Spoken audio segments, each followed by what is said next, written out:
এরা ন্যায় বিচার কায়েম করে। আমান দাআ ইলাইহি হাদা, যে ব্যক্তি কোরআন দিয়ে মানুষকে ডাকে আল্লাহ তাকে হেদায়েতের উপরে রাখে। হেদায়েতের উপরে থাকতে গেলে বড় জুব্বা গায়ে দিয়ে পাগড়ি মাথায় দিয়ে শুধু তসবিহ হাতে নিয়ে থাকলে হেদায়েতের উপরে থাকা যায় না। হেদায়েতের উপরে থাকতে গেলে কোরআন দিয়ে মানুষকে ডাকা লাগে। কথা বুঝতেছে? তাহলে আজকে থেকে টার্গেট নেওয়া লাগবে। আমরা ডাকতে হলে কি দিয়ে ডাকবো? পরবর্তী কথাটা আরো তারপর যদি আইলা সিরাতুল মুস্তাকিম, নবীজি বলেন কেউ যদি কোরআনের ডাকে সাড়া দিতে পারে আল্লাহ তাকেও সরাউন সহ জান্নাতের পথ নসিব করবেন। সুতরাং আমি হেদায়েতের উপরে থাকার নিয়তে কোরআন দিয়ে আজকে ডাক দেব, আর আপনি জান্নাতের পথ পাওয়ার জন্য কোরআনের ডাকে সাড়া দেবেন।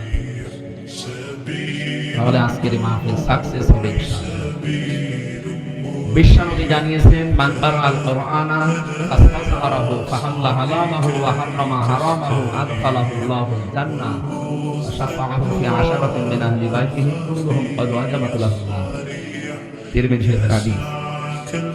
হযরত আবু হুরায়রা রাদিয়াল্লাহু তাআলা বলেন বিশ্বনবী নিজে জানিয়েছেন যে ব্যক্তি কোরআন পড়ে কি করে, এটা কিন্তু ক্লাস চলছে, 1 ঘন্টার একটা ক্লাস হবে এখানে, কোরআনের ক্লাস। কিসের ক্লাস?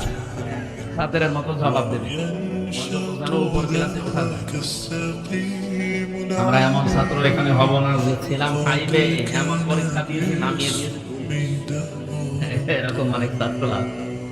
ছাত্র এসে কাজ ছিল, বাবা বলছে কি কাজ কেন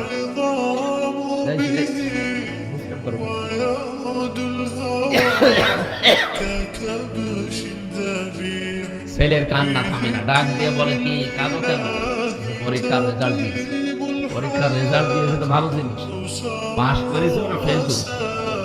আব্বা পাস করলে ফেল করলে কথা ছিলাম 5-এ নামিয়ে দিয়েছে 3। আমরা যেন এরকম ছাত্র না হোক, আমরা এরকম ছাত্র হব আজকে একটা ক্লাসে 5-এ থাকলে যেন অন্তত 7 উঠে যায়। আমি কিন্তু 6 পড়ি, 5 পড়ি একবারে।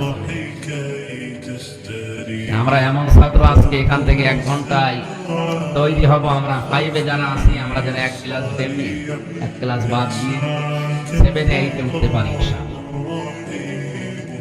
যে ব্যক্তি কোরআন পড়ে, এই যে কারাআ এই শব্দটা পড়া, কোরআন শরীফের ভিতরে আল্লাহ 3টি শব্দ দিয়েছে কোরআন পড়ার ব্যাপারে। কারাআ, রাতালা, তালাও। যারা অভিধান বোঝে কোরআনে তাদের দেখবেন অভিধানে লেখা আছে কেউ যদি কোরআন পড়তে চায় তার শর্ত 4টা লাগবে। কয়টা? 1 নম্বরে কেউ যদি কোরআন পড়তে চায় সেটা শুদ্ধ করে পড়ে, অশুদ্ধ পড়লে কোরআন আবার বরবাদ। আজকের এই ময়দান থেকে আমরা শুধু এসেছি তা না, সিদ্ধান্ত নিয়ে বাড়ি যাব, মরণের আগে হলেও কোরআন শুদ্ধ করে আমরা পড়তে চাই, নারী হোক আর পুরুষ। খায়রুকুম মান তাআল্লামাল কুরআনা ওয়া আল্লামা। পৃথিবীতে শ্রেষ্ঠ মানুষ ওইটা নবীর দৃষ্টিতে যে ব্যক্তি কোরআন শরীফ পড়ে এবং মানুষকে পড়ায়।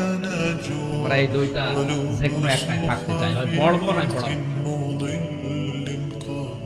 2 নাম্বার শর্ত হচ্ছে কোরআন শুধু পড়লেই শুদ্ধ করে হবে না, এটাকে বুঝতে হবে।